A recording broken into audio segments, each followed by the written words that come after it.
साल पहले मैं उत्तरी कैलिफोर्निया में एक छोटे से एक मंजिला घर में चला गया।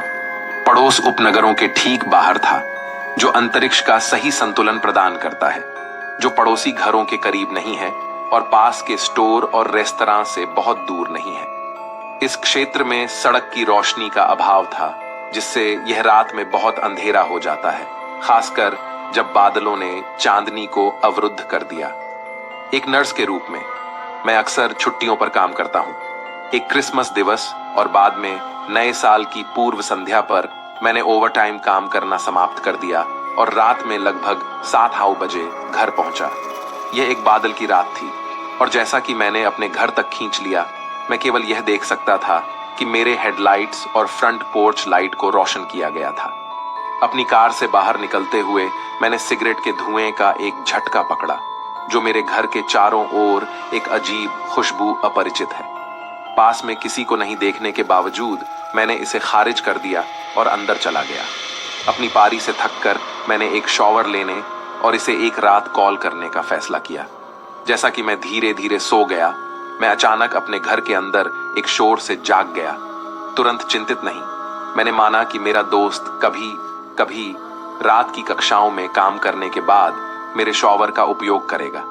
मैंने उसे एक अतिरिक्त कुंजी भी दी। हालांकि जैसा कि मैं अपने फोन के लिए यह जांचने के लिए पहुंचा कि क्या उसने एक पाठ भेजा है, मुझे पता चला कि यह 9:30 था और उससे कोई संदेश नहीं था। अपने दोस्त के नाम को पुकारते हुए मैंने अपने घर की निचली मंजिल के माध्यम से जोर शोर से सुना। चिंतित मैं कोठरी में भाग गया। किसी को एहसास हुआ कि पहले से ही ऊपर था। मैंने जल्दी से अटारी का उपयोग खोला और वहां छिप गया। जैसे ही घुसपैठियां मेरे कमरे में प्रवेश किया, मैं केवल अपने घुटनों को अपने सहूलियत बिंदु से नीचे देख सकता था। व्यक्ति गंदे नीले रंग की जीन्स पहने हुए, कफ और काम के जूते पहने हुए कोठरी में संक्षेप में देखा और फिर छोड़ दिया।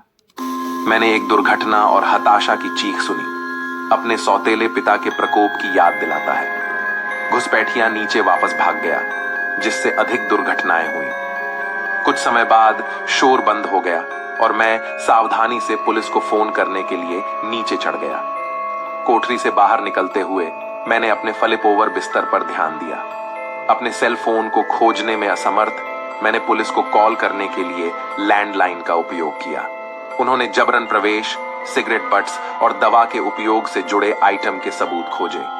पुलिस ने परिवार या दोस्तों के साथ रहने का सुझाव दिया और मैंने उस रात सोने का विकल्प नहीं चुना। अगले दिन मैंने दरवाजे की मरम्मत की, मेरे घर में एक फोन लाइन जोड़ी और मोशन लाइट स्थापित की। मैं अगले 3 वर्षों तक शांति से रहता था और हमेशा खुद को किसी भी असामान्य या अजीब गतिविधि से सतर्क रखता था।